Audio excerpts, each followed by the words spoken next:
Kiev residents say they are skeptical of Russia's intentions and do not believe in a breakthrough as peace talks with Ukraine begin in Turkey. Zelensky said he is sending a team headed by his defense minister from the Turkish capital Ankara to Istanbul to meet a Russian delegation.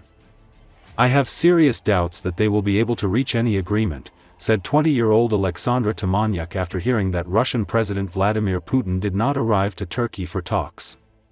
Few had expected Putin to show up in Turkey, and his absence punctured any hope of significant progress in efforts to end the 3-year-old war that was given a push in recent months by the Trump administration and Western European leaders.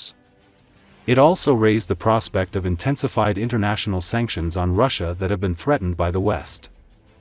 Oleksandr, a 49-year-old resident, told the Associated Press he has very little expectations. "Honestly, I don't expect anything," he said. "Maybe there's a little hope, but it's very small."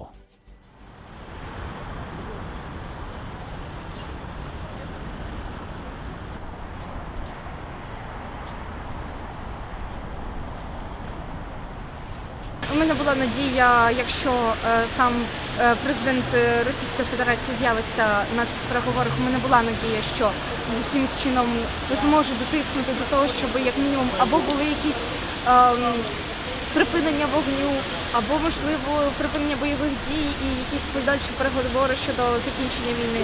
Проте, з урахуванням того, що я бачу, що Путін не бажає з'являтися і він не з'явився, то, відповідно, я маю великі сумніви, що, власне, зможуть до чогось домовитись, а навіть якщо і зможуть домовитись, я дуже сумніваюся, що Російська Федерація буде дотримуватись домовленостей, тому що вона вже неодноразово ще з 2014 року доводила, що домовленості для неї це хочемо дотриматися, хочемо ні.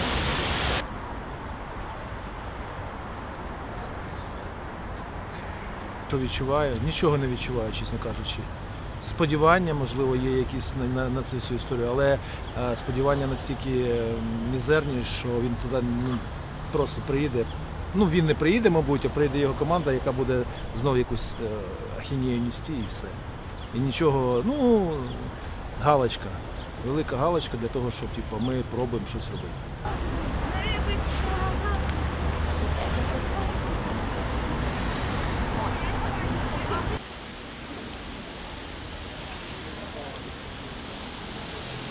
Історично перемовини складаються лише коли обидві сторони розуміють, що на полі бою вже нічого вирішувати. Я не впевнений, що російська сторона впевнена в тому, що вони не можуть нас продавити, і не впевнений, що наша сторона впевнена в тому, що може вистроїти нормальну оборону, бо хоч ми кожен день теряємо територію, але все одно це невеликий масштаб, і в такій обороні ще можна дуже довго стояти.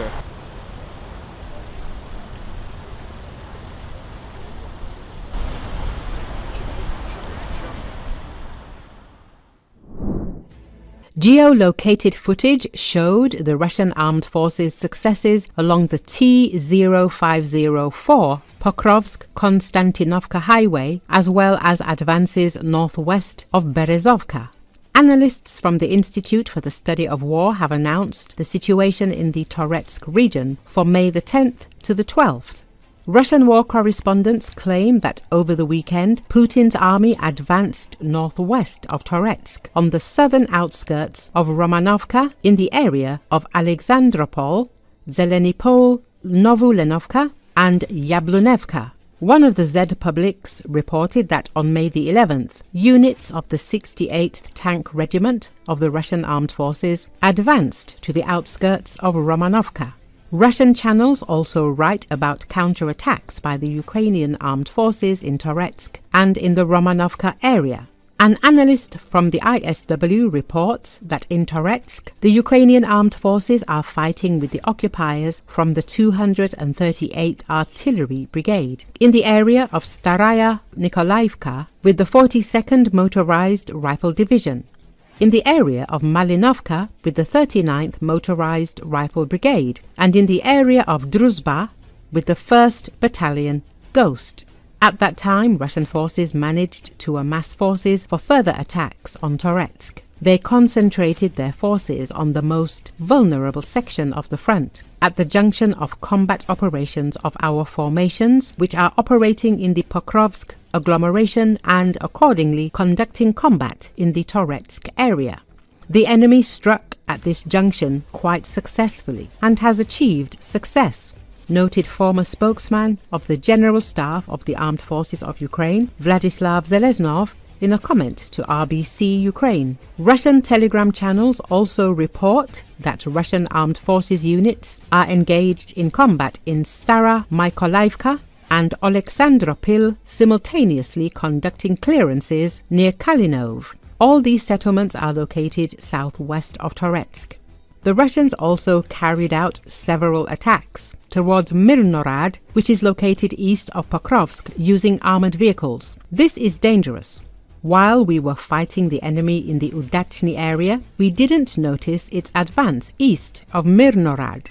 There the enemy has advanced south of Kostiantynivka, and this is a serious challenge, added Zelensky. The attack on Mirnorad may be part of Russia's plan to encircle Pokrovsk. The Institute for the Study of War also suggests that the enemy has recently shifted attention to Novopavlivka in attempts to reach the border between the Dnipropetrovsk and Donetsk regions. The movements of the Russians also indicate that they want to reach the southwest of Toretsk to further advance towards Kostiantynivka.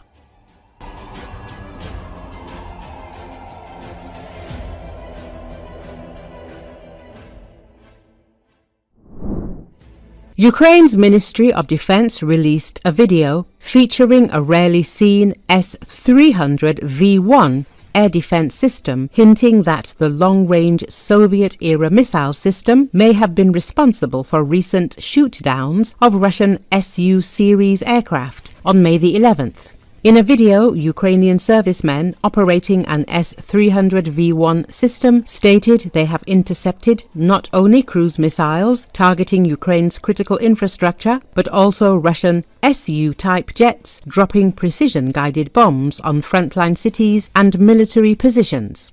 The appearance of the S300 V1 in the video is notable, as it marks one of the few times this rare air defense platform has been acknowledged publicly by Ukrainian forces since the start of Russia's full-scale invasion. While the video does not specify the exact incidents, it aligns with previous announcements. On August the 14th, 2024 and February the 18th, 2025, Ukraine's Air Force reported shooting down Russian Su-34 fighter bombers but withheld operational details. Another Su-34 was lost on October the 12th, 2024 during a glide bomb strike, an incident the Russian side has never explained. The S300 V1, introduced into Soviet service in 1983, is a tracked, self-propelled air defense system built on a T-80 chassis. It can detect targets up to 300 kilometers away and engage up to 12 simultaneously. The Ukrainian military has fielded it through its 210th Anti-Aircraft Missile Regiment, reconstituted after the initial phase of Russian aggression in 2014. This system is equipped with two missile types: the 9M82, which has a range of up to 100 kilometers and is capable of intercepting ballistic and high-speed aerial targets, and the rarer 9M83, optimized for aerodynamic targets at ranges up to 75 kilometers. Open source footage suggests Ukraine is currently operating the 9M83 variant, an even rarer missile that the more common V555 used in the S300 PT/PS systems. The S300 family, known in NATO as the SA-10, remains one of the most capable medium-range air defense solutions from the Cold War era, built to counter aircraft, cruise missiles and ballistic threats at altitudes from 25 meters up to 27 kilometers. Earlier reports emerged that Ukraine received at least 8 units of the Raven short-range air defense system from the United Kingdom, with 5 more currently being prepared for delivery. Designed to counter aerial threats such as Shahed-type drones, the system has conducted over 400 launches with a reported success rate of approximately 70%. The Raven system was developed by the UK specifically for Ukraine in 2023 using a Supercat HMT 600 vehicle chassis and AIM M32 ASRAAM air-to-air missiles adapted for surface launches.